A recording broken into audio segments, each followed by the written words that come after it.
There comes a point in life where you stop asking, why am I so different? And start asking, why is everyone else so shallow? Maybe you've noticed it for years, how conversations that light up others leave you restless. How you walk into a room and feel the tension before anyone speaks. How you keep asking questions no one else wants to hear. Why are we here? Why do people betray themselves so easily? Why do I feel everything so much more intensely than others seem to? And instead of being celebrated for that depth, you've probably been told you're too much, too sensitive, too complicated, too intense. So you shrink, you soften your words, you hide your questions, you wear the mask. But here's the truth that Carl Jung uncovered after decades of studying the human psyche. People like you are not broken, you are not weak, you are not too much, you are rare. Jung discovered that less than 5% of humanity develops what he called differentiated consciousness, a level of psychological depth and self-awareness that most people will never touch. And here's the irony. The rare few who carry this gift usually spend their lives convinced they are defective, when in reality they are living proof of humanity's next stage of evolution. In this video, we're going to uncover 8 definitive signs that you possess this rare Jungian personality type. Signs that explain why you've always felt different, why the world has misunderstood you, and why you are carrying a responsibility heavier than most people will ever know. Because you're not too much for this world. This world is too little for you. Carl Jung wasn't just another psychologist. He was a map maker of the unconscious. While Freud saw human beings as little more than bundles of desire and repression, Jung saw us as souls navigating archetypes, shadows, and a hidden drive toward wholeness. He noticed something extraordinary. A small number of individuals lived differently. They weren't satisfied with masks, roles, or shallow ambitions. They craved meaning. They felt emotions with almost supernatural depth. They asked questions that others avoided. But more than that, they carried what Jung called individuation, the lifelong journey of becoming whole. Most people never even begin this journey. They remain trapped in personas, in roles society hands them. The good employee, the selfless parent, the agreeable partner. But the rare few break the script. They descend into their shadows. They wrestle with solitude. They lose people, jobs, identities, all for the sake of something deeper, becoming who they truly are. Jung realized these people weren't just unusual, they were essential. They were the ones who moved humanity forward, who refused to live lives of quiet conformity, and yet society often punishes them. Because depth makes shallow people uncomfortable, truth makes the unconscious defensive, evolution threatens comfort. So if you've ever felt out of place in this world, Jung's work suggests it's not because you're wrong, it's because you're rare. And to see if you carry this rare psychological blueprint, let's explore the 8 signs Jung identified as markers of advanced consciousness. Sign 1. Emotional depth beyond the ordinary. You don't just feel, you absorb. A song isn't just background noise, it's a flood of memory and meaning. A conversation isn't just words, it's energy, subtle tones, unspoken fears. Joy doesn't just make you smile, it shakes your entire body. And sadness doesn't just hurt, it lingers like an echo in your bones. Jung noticed that some people experience emotions as affect-toned complexes, waves of psychic energy that transform the entire inner landscape. To the outside world, this looks like instability, overreaction, moodiness. But here's the reality. Your emotional depth is not weakness, it's sophistication. It means you are tuned in to layers of reality others cannot perceive. When you walk into a room and instantly sense unspoken conflict, that's not paranoia, it's perception. When you read heartbreak in someone's eyes even as they smile, that's not drama, it's awareness. But here's the danger. Without boundaries, this gift becomes a curse. You become the sponge soaking up pain that isn't yours. You carry storms that should never have been placed on your shoulders. Jung warned of this shadow. Emotional intensity can drown a person who doesn't learn discernment. You must learn the difference between empathy and obligation, between compassion and self-erasure. Because when you channel this depth wisely, you don't just feel, you heal. Your emotional resonance becomes magnetic. People sense your authenticity, your rawness, your humanity, and that makes you unforgettable. Sign 2. Sacred curiosity that disrupts comfort. For most people, the world is something to be accepted, rules are followed, traditions are obeyed, questions are limited to the surface. But not for you. You don't just ask what, you demand why. Why do we obey systems that crush the human spirit? Why do people settle for relationships that drain them? Why do we pretend that shallow conversations are enough to sustain us? Jung observed that most people live unconsciously, carrying scripts handed to them by culture and family. But rare individuals possess what he called the transcendent function, the ability to hold contradictions, to dig beneath appearances, to seek beyond the visible. This is why your curiosity often makes others uncomfortable, because your questions aren't small talk, they're challenges. Every why you ask threatens the illusion someone else is clinging to, and so you've probably been told you overthink, that you're too negative, that you ask too much. But the truth is, your curiosity is sacred. It's not random, it's a compass pointing to deeper truths. The warning? Curiosity without purpose becomes chaos. If you chase every question without direction, you'll scatter your energy into 1,000 sparks that never ignite a flame. But when you aim your curiosity, when you connect it to purpose, you become dangerous in the best way. Because nothing scares the unconscious more than a person who won't stop asking questions that strip away its illusions. Sign 3. Independence forged through fire. You didn't wake up one morning and decide to be independent. Independence was carved into you by necessity. Maybe it was the absence of support when you needed it most. Maybe it was betrayal that taught you self-reliance. Maybe it was the realization that leaning too heavily on others only left you broken. Whatever the cause, your independence was not chosen. It was forged. Jung wrote, "The most terrifying thing is to accept oneself completely." And you've learned to do exactly that.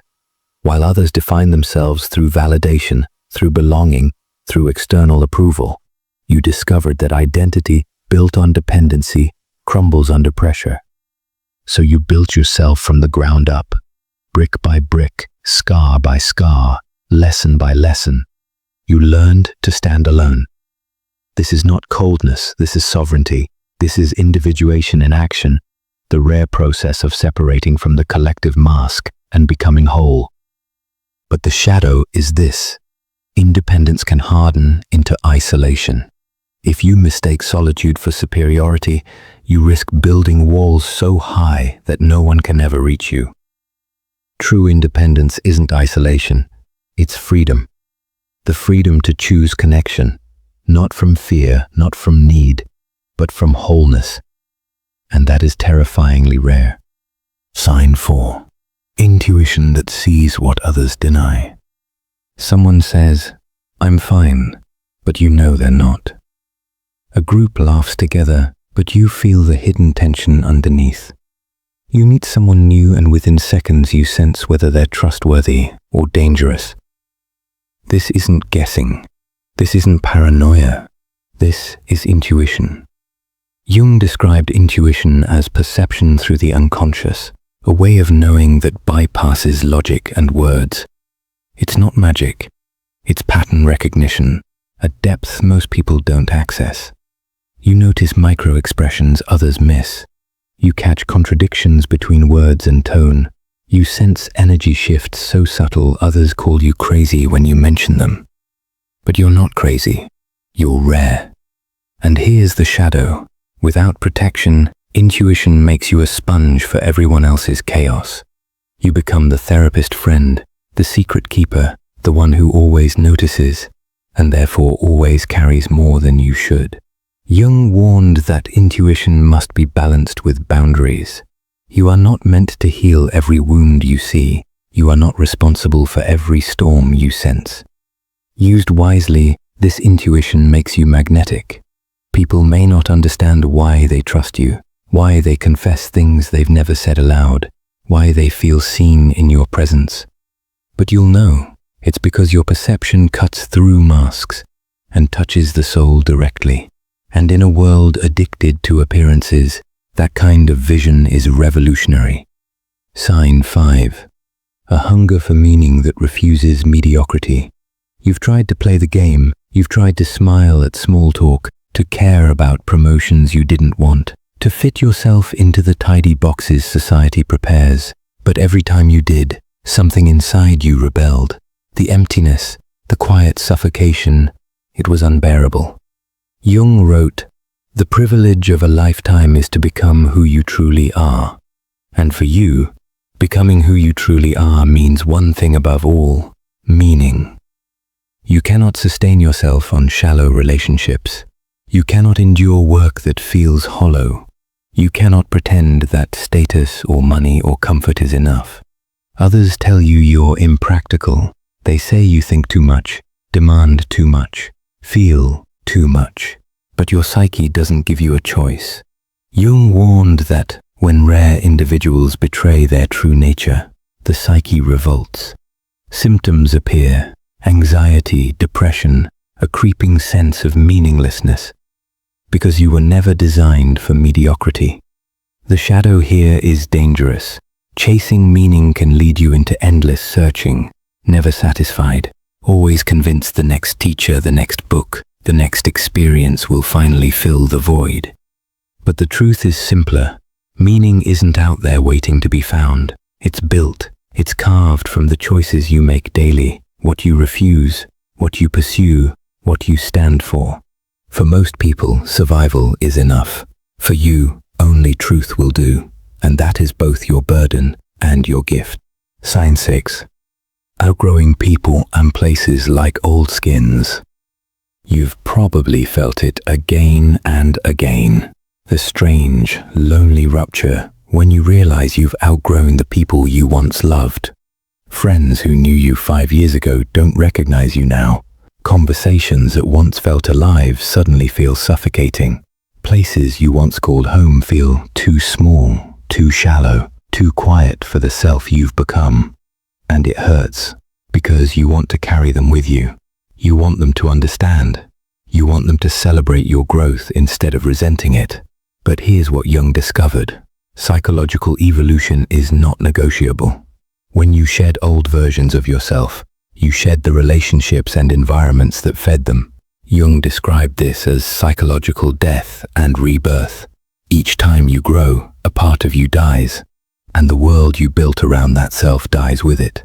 The shadow is guilt, the temptation to shrink back into old patterns just to make others comfortable, to apologize for your growth, to dim your light so others won't feel left behind.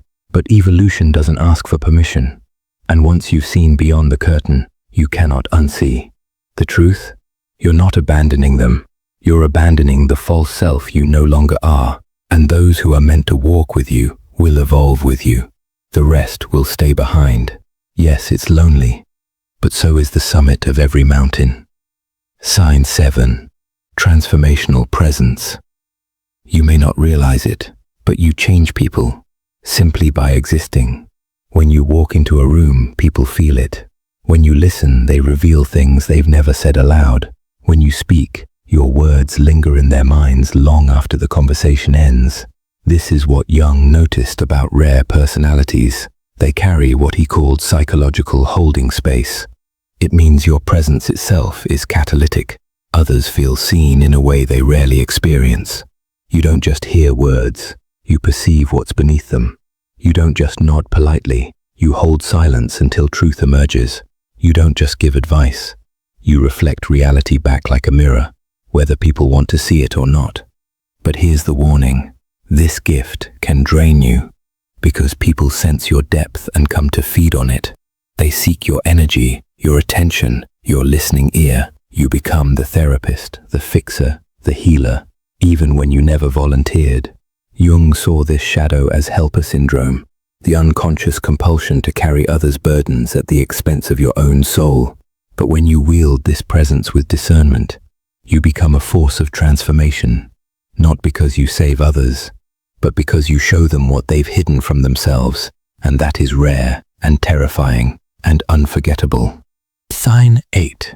A restless sense of undefined purpose. There's a wordless feeling that haunts you, a knowing that you are meant for something more, something you can't quite define. No matter how much you achieve, how much you learn, how much you build, the hunger remains. A quiet restlessness that whispers, "This isn't it, there's more." Jung recognized this as the transcendent function, the psyche's drive toward individuation, toward purpose, toward becoming more than the sum of your parts. To others, you may look restless, dissatisfied, impossible to please. But you know it's not dissatisfaction, it's calling. This undefined purpose is both a torment and a gift. It drives you to grow, to seek, to refuse comfort when comfort would mean betrayal of the soul. But beware the shadow. If you cling to the illusion that purpose must be perfectly clear before you live it, you will paralyze yourself. Purpose is not found in one grand revelation. It is revealed through living, through building, through refusing to betray the pull of your deepest nature. Your restlessness is proof that you are not done, and you never will be, because your purpose is not a destination, it's a path. But Jung gave a warning that few want to hear. Even the rarest personalities are not immune to the unconscious. In fact, the rarer the gifts, the darker the shadows. Superiority complex. Believing your depth makes you better than others. This leads to arrogance, isolation, and spiritual inflation. Messiah complex. Believing it's your responsibility to save everyone else. This leads to exhaustion, resentment, and despair. Martyrdom complex. Believing rarity means you must always suffer. This leads to self-sabotage and needless pain. Jung's advice was clear. The goal is not to eliminate your shadow, but to integrate it, to see it clearly so it cannot rule you from the dark. Because if you don't, your gifts will destroy you. But if you do, your gifts will save you and countless others. Here's the bigger truth. If you see yourself in these signs, you are not just unusual. You are part of humanity's leading edge. Jung believed individuals like you are evolutionary scouts. You carry traits that are rare now, but will become essential as humanity evolves. Your emotional depth, your relentless curiosity, your intuition, your refusal to settle, all of it pushes against the boundaries of what it means to be human. And yes, it's lonely. Yes, it's heavy. Yes, it hurts. But you are not here just to live your life. You are here to expand life itself.